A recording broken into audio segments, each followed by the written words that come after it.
A tariff is a tax on trade.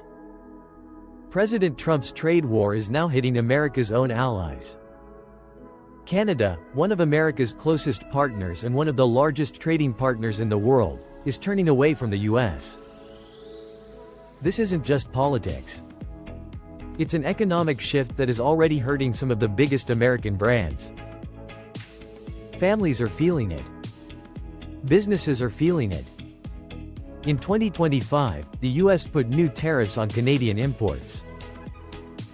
25% taxes on products like aluminum, dairy, lumber, and auto parts. Canada quickly answered back. They also put 25% tariffs on US goods. That included alcohol, appliances, clothes, cosmetics, and even farm products. But Canada didn't stop there. They launched a big, Buy Canadian, campaign. The public supports it.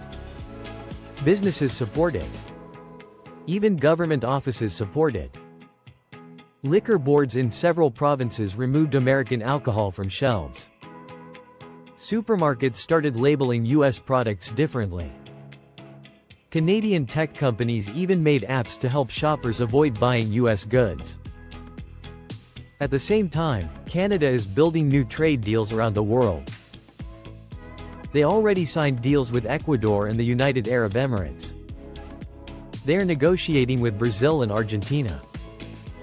They are also talking with India, Indonesia, and the Philippines. Canada is also working more closely with Europe. And Canada is building stronger trade ties with Mexico, creating a North American economy that doesn't depend on Washington. All of this is because Canada no longer trusts US policy. And it's working. But while Canada builds new partners, big American brands are losing ground fast. The first to suffer are US alcohol companies. American wine, beer, and spirits are being cut off. Liquor distributors in Ontario and British Columbia have already reduced or even stopped buying from US suppliers. In just a few months, American alcohol exports to Canada dropped by more than 60%. Wine exports fell nearly 70%. Brands like Jack Daniel's, Jim Beam, and California wineries are losing millions. Shelves that once carried American bottles now show Canadian-made drinks or imports from other countries. For US alcohol companies, Canada used to be a reliable market. Now, that market is disappearing fast. Another industry under pressure is entertainment and streaming. A growing boycott in Canada is not only against American products, but also against American platforms. Services like Netflix and Disney Plus are losing subscribers and engagement. This is more than media. It's a cultural response to economic pressure. Many Canadians are turning to local or international options and rejecting US content. For American companies that depend on steady growth, especially in Canada, this is a serious problem. The auto industry is also caught in the fight. US automakers like Ford and GM, and even Toyota models built in the US, depend on trade with Canada. Parts cross the border many times before a car is finished. Now tariffs are raising costs on both finished cars and parts. Supply chains are disrupted. Factories are slowing down. Cars built with US and Canadian parts are more expensive. Some Canadian buyers are turning to cars from other countries to avoid the higher prices. If this continues, car production and sales could shift permanently. Everyday groceries are also changing. Products like Coca-Cola, Philadelphia cream cheese, Hellmann's mayonnaise, and cereals are starting to vanish from Canadian shelves. It's not because of shortages. It's because demand is falling. More Canadians are avoiding US brands for political or economic reasons.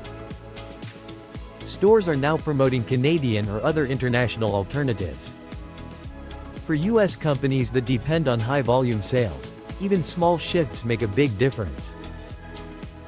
Clothing and shoes are another target. Brands like Wrangler are seeing higher costs. Canadian tariffs make American jeans and clothing more expensive. A pair of jeans that once sold for $60 may now cost $75 or more. That price jump pushes buyers toward Canadian or international brands. The same thing is happening with shoes, jackets, and other fashion. Higher prices mean US brands lose their edge in Canada. Home goods and appliances are also under pressure. Items like mixers, washing machines, beauty products, and electronics now cost more because of tariffs. Shoppers are buying less. Canadian and international alternatives are filling the gap. This hurts not only US manufacturers but also retailers like Walmart and Costco, which rely on US imports. These stores now face pricing problems and supply challenges. All of this is happening in real time. Canada is reshaping its trade policy quickly and with purpose. The message from Ottawa is clear: if the US makes trade harder, Canada will buy elsewhere. And that is exactly what is happening. Canada's new trade deals with Latin America, Asia, and Europe are moving forward. If they succeed, American companies could lose their place in industries where they once dominated. So what does this mean? For the US, it's a wake-up call. Canada is no longer a guaranteed market for American exports. Brands that once relied on Canadian customers now face tariffs, boycotts, and falling support. If US companies want to survive, they must adapt. That could mean moving production to Canada, opening Canadian branches, or changing products to compete with local brands. Doing nothing is not an option.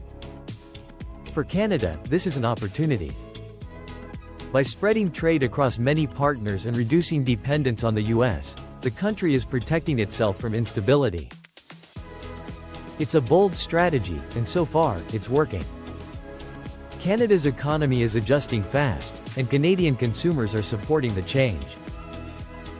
Right now, 7 major US industries are feeling the hit: alcohol, streaming, autos, groceries, clothing, footwear, and home goods. This is a developing story with long-term effects. If you found this video helpful, press like, share it, and subscribe for more updates on global trade. Tell us in the comments, which US brand will struggle the most, and which might adapt and survive. Thanks for watching, and see you in the next video.